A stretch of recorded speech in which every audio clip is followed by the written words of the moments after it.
네, 안녕하세요. 저는 이광희 목사입니다. 저는 유튜브도 하고 있고요. 팟캐스트도 하고 있고 또 때때로 이곳 저곳에 글도 쓰고 있습니다.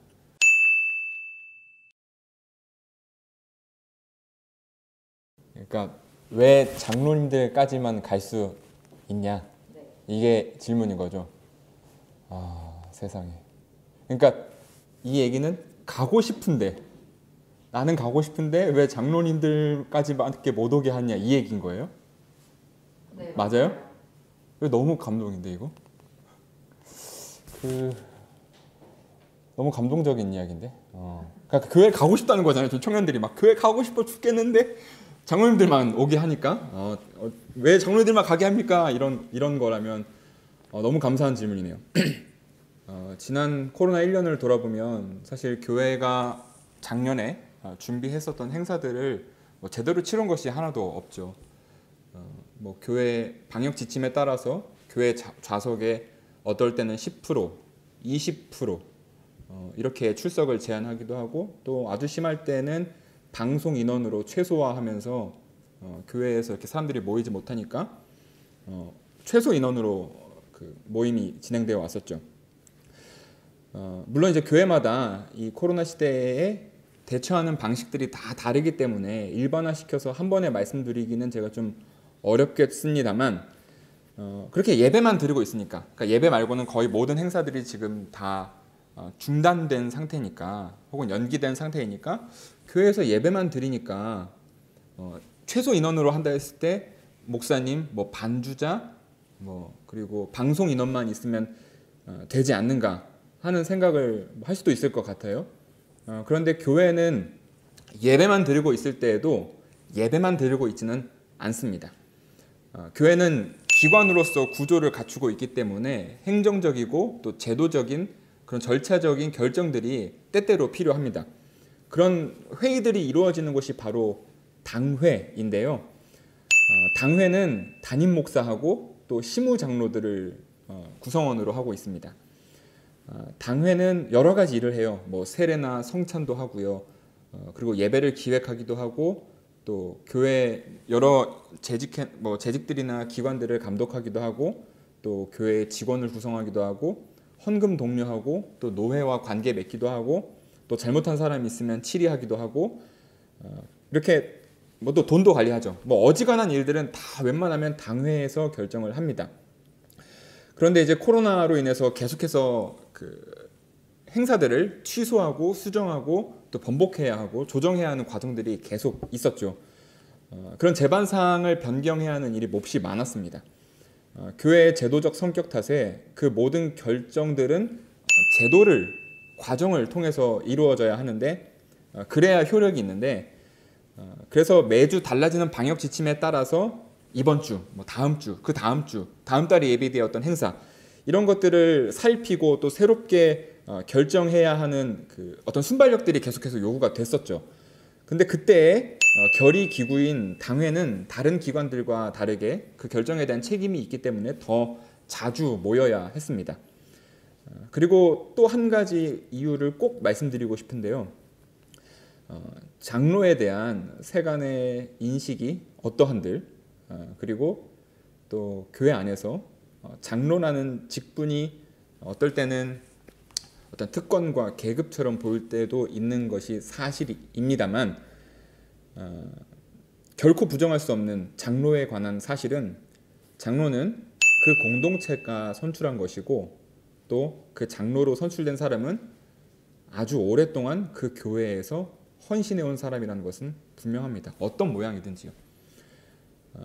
어떤 때는 장로가 계급이나 훈장처럼 보이기도 하지만 모든 안수 직분은 더 낮아지고 섬기는 것을 뜻합니다. 장로는 한 공동체에서 수십 년 동안 꾸준히 봉사하지 않으면 이룰 수 없는 받을 수 없는 직분이기도 해요. 저는 그런 면에서 그러니까 제가 목사지만 목사가 되는 과정보다 장로가 되는 과정이 더 힘들 수도 있겠다는 생각을 하거든요. 그러니까 목사가 되는 과정은 그때 그 시기에 공동체에서 최선을 다하면 돼요. 여기서 한 2, 3년 하다가 너무 이거 갑자기 제 치부를 들키는 것 같은데 2, 3년 하다가 좀 체력이 떨어지거나 뭐 아이디어가 떨어지거나 동력이 떨어지거나 교회가 좀 어렵거나 하면 옮길 수 있어요. 그렇게 몇 년씩 교회를 돌아가면서 그러니까 2, 3년씩 연기하면서 버틸 수도 있거든요. 근데 장로는 못 그래요. 한 교회에서 뭐 수십 년 동안 계속 일관된 헌신과 꾸준한 봉사를 보여야 하기 때문에 사실 목사가 되는 과정보다 장로가 되는 과정이 더 어려울 수도 있죠. 아무튼 그렇게 아무튼 그렇게 장로는 굉장히 헌신적인 직분이라는 사실을 말씀드리고 싶어요. 목사는 임기에 따라서 교회를 떠날 수도 있지만 장로는 평생 그 교회에서 헌신하는 경우가 대부분입니다. 그 말은 장로는 교회에서 헌신하는 사람이고 또 직분을 받았으므로 그럴 책임이 있는 사람이라는 것입니다. 그래서 코로나로 인해서 교회가 어려운 시기, 정말 힘든 시기에 모임이 제한되는 시기에도 모두가 교회에 오면 안 되는 그 상황에서도 그러니까 오히려 오는 사람들을 쫓아내야 하는 상황에서도 그래도 장로님은 오셔서 교회 살피셔야죠. 교회 보셔야죠. 온라인으로 예배만 하더라도 교회 어떻게 돌아가는지 좀 잘 보셔야죠. 하면서 헌신이 요구됐었던 사람들이 바로 장로입니다. 그러니까 코로나 시대에 장로님만 교회에 오는 거 이것은 어떤 특권이라든지 그런 것은 아니고요. 책임과 헌신의 부분이라고 생각을 합니다. 그렇게 이해하는 게 더 좋을 것 같아요. 장로는 계급이 아닌 직분이고 또 권력이 아닌 책임이다. 저는 이렇게 말씀드리고 싶습니다. 그리고 저희 교단의 이름이 한국기독교 장로회이지 않습니까? 한국기독교 장로회. 그러니까 그 이름에도 벌써 장로가 붙어 있을 만큼 저희 교단의 정치 제도는 장로를 중심으로 하고 있습니다. 다른 교단은 사실 원칙적으로는 장로를 둘 수가 없어요. 근데 이제 뭐 감리교라든지 뭐 다른 교회에서도 장로님 저 봤는데요? 장로 있는 거 봤는데요? 할 수도 있죠. 근데 그거는 한국 교회의 특수성이에요. 이게 K교회의 특징이라고 하더라고요. 그러니까 장로교가 아닌 곳에 장로가 있는 경우들도 있지만 그런 장로님들은 교회 안에서만 장로의 역할이 좀 중요할 뿐이지 교회 바깥에서의 장로의 역할은 거의 없다고 보는 게 맞습니다. 왜냐하면 저희 장로교에서 장로는 교회 안을 살피는 사람일 뿐만 아니라 교회 바깥에 다른 교회와고도 그 연결하고 연합하는 데에도 앞장서는 사람이기 때문에 그렇습니다. 다른 교단과 우리 교단의 차이를 여러 가지로 설명할 수 있어요. 제일 먼저 떠오르는 것이 사실 신학일 텐데 그러니까 신학적인 차이도 분명히 있죠. 그런데 기장에 있으면서도 순복음교회의 목회 스타일을 좋아할 수도 있고 또 성공회의 신학을 좋아할 수도 있고 하잖아요. 그러니까 신학은 저희가 그 한 교단에서 신학 교육을 저희 목회자가 모든 교육을 받지만 모두가 똑같은 신학이 탑재되는 것은 아니거든요. 그리고 똑같은 목회 방식이 탑재되는 건 아니거든요. 그런 의미에서 어떤 신학이라든지 설교라든지 꼭 이런 것만이 우리 교단이 갖고 있는 특수성이다라고 말하기는 좀 어려울 때도 있는 것 같아요. 그러면 다른 교단과 우리 교단이 갖고 있는 차이는 뭐냐 했을 때는 현실적으로는 정치적인 제도의 차이가 저는 더 크다고 생각을 합니다. 신학 정말 중요합니다. 그러니까 이건 신학은 상관없고 정치 제도만 달라요라고 말하는 게 아니고 우리가 장로교 신학을 갖고 있는 게 있잖아요. 근데 그 신학을 현실에서 구현하기 위해서는 사람들과 사람 사이에서 구현하기 위해서는 정치라는 것이 필요합니다. 그러니까 제도라는 것이 필요해요. 그러니까 여기서의 정치는 어떤 정치 혐오적인 태도의 뭐 정치 이런 것이 아니라 사람 사이 그리고 어떤 사안을 놓고 갈등을 조율하는 과정 이런 것들 우리가 어떤 이상이 있다면 그 이상을 공동체 가운데서 실현시키는 제도나 방식을 통치할 때 이제 쓰는 말로 정치라는 의미에서 정치가 필요하다는 겁니다. 어떤 신학도 아무리 좋다 한들 결국 사람 가운데서 이루어져야 하기 때문에 정치와 태도와 연결될 수밖에 없습니다. 그래서 신학이 다르면 교회의 정치 제도도 달라지기 마련인 것이죠. 그러면 우리 장로교가 갖고 있는 이 장로의 책임과 이 어떤 권위랄까요? 이런 건 어디에서 올까요? 당연히 교인에게서 옵니다. 교인은 여기서 말하는 교인은 그냥 교회 다니는 사람들을 다 말하는 게 아니고 이 헌법으로 봤을 때는 입교인입니다. 그러니까 교회에 등록하고 세례를 받은 사람, 혹은 순서가 바뀌어도 상관없어요. 뭐 다른 데서 세례를 받았는데 우리 교회에 등록한 사람. 그러니까 교회 등록과 세례 이 두 가지 조건이 맞춰졌을 때 그 교회 공동체의 정식 멤버십이라고 할 수 있는데요. 이 정식 멤버십들이 모이는 회의가 있습니다. 그 회의를 공동의회라고 합니다. 아까 당회에서는 막 5만 가지 일들을 다 결정하고 결의한다고 말씀을 드렸는데요. 일종의 대의민주주의 제도인 것입니다. 그러니까 공동의회, 그러니까 우리 교인들의 대표를 뽑아서 이렇게 많은 일들을 그 대표들끼리 회의하고 숙고한 뒤에 그것을 정리하고 교회가 그런 방향으로 갈 수 있도록 지도하는 역할이 이제 책임을 갖는 것이 당회의 역할인데, 공동의회만의 또 안건들도 있습니다. 그러니까 우리가 대한민국 국민으로서 여러 가지 수많은 입법 사항들을 다 국회에서 처리를 하잖아요. 그런데 전 국민의 동의와 투표와 선거를 해야 하는 일들이 있죠. 예를 들면 대통령 선거 같은 거. 마찬가지로 교회에서도 대통령 선거라고 하니까 좀 이상하다. 아무튼 그 담임 목사 혹은 장로 이런 사람들을 선출하는 데에는 공동의회를 거쳐야 합니다.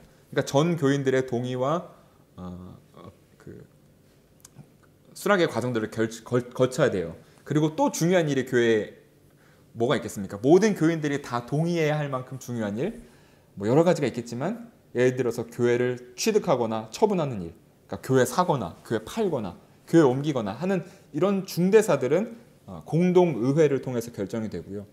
또 뭐 다른 그 당회에서 공동의회에 부탁하는 안건들은 또 공동의회에서 처리하기도 합니다. 사실 이런 그 회의 기구들이 어떤 것을 처리하는지는 제가 일일이 다 설명하기 좀 지루하고 길잖아요. 여러분들 헌법을 기회가 되시면 한번 꼭 보시는 게 좋겠어요. 저희 교단 헌법이 뭐 헌법 뭐 이러면서 되게 거부감 느끼실 수도 있을 것 같은데요. 그 저희 총회 홈페이지에 들어가면 다 PDF로 있고 되게 어렵지 않게 써 있습니다.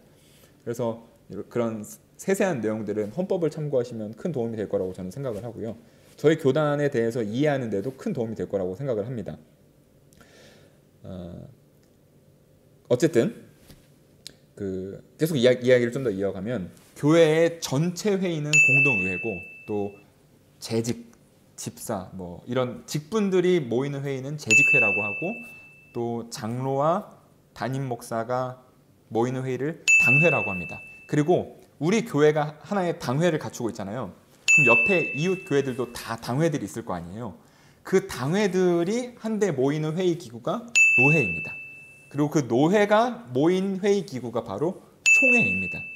그러니까 우리 교단의 정치적인 출발점은 사실 총회에서 팍 내려오는 것이라기보다도 각 개교회의 당회들의 연합체라고 보는 것이, 노회들의 연합체라고 보는 것이 저희 교단을 좀 더 설명할 수 있는 어떤 조직적인 모습이라고 저는 생각을 합니다. 그렇기 때문에 이 장로의 역할이 굉장히 중요합니다. 아까도 말씀드렸다시피 교회 안의 일들을 장로가 살피기도 하고요.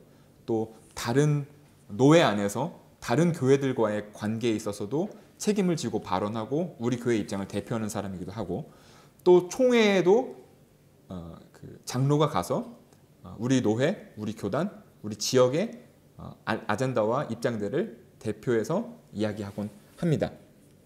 그렇게 좋은 거예요. 제도적으로는 참 좋은 건데, 문제는 언제나 그렇듯 제도에는 그 그늘이 있죠. 장로님들이 어떨 때는 신앙의 덕이 되기보다도 저희의 가슴을 아프게 하고 답답하게 하는 경우들이 있죠. 그런 현실들이 뭐 부정할 수 없게 있는 것 같아요. 우리의 목소리를 대변해주지 못하거나 혹은 않거나 마찬가지로 이게 대의민주주의 제도를 채택하고 있기 때문에 우리 사회에서 우리 정치 제도에서 국회의원들이 우리의 입장과 우리의 목소리를 대변해주지 못할 때가 있는 것처럼 장로님들도 그럴 때가 있습니다. 그러면 어떻게 해야 할까요? 우리가 청년들이 우리의 입장과 우리의 아젠다를 교회의 정치적인 제도 안에서 반영시키기 위해서는 어떻게 해야 할까요? 사실 다른 방법이 없습니다. 정치를 해야 돼요. 정치를. 여러분들의 의견을 반영할 수 있도록 공동의회, 여러분들은 아마 대부분 공동의회에 참여하실 자격은 있으실 거예요. 공동의회에 참여하시거나 혹은 장로님들 또 재직들과 소통하고 여론을 형성해야 하고 무엇보다 청년들끼리 이렇게 단합해서 공동의 의견들을 만드는 것이 굉장히 중요합니다. 여러분들이 세례교인이라면 공적인 자리에서 여러분들의 의견들을 충분히 이야기하실 수 있는 권리가 있어요. 권리가 있다는 그거 여러분들의 권리예요. 권리를 포기하지 마시고 그 권리를 잘 사용하시길 바랍니다. 답답하게 들릴지도 모르지만 현실은 그러해요. 그러니까 정치를 잘 해야 정치를 고칠 수가 있어요. 교회를 기성세대들이 그들의 어떤 입장과 생각만으로 운영하지 않도록 여러분들이 정치적으로 계속 참여를 하셔야 된다고 저는 꼭 말씀을 드리고 싶습니다. 그러니까 왜 장로님만 교회 가게 해요? 라는 그런 열심이 여러분들에게 있다면 진짜 간곡히 부탁드리는 거. 교회가 그렇게 기성세대들만의 공간이 되지 않도록 여러분들께서 적극적으로 참여해 주시기를 간곡히 부탁드립니다.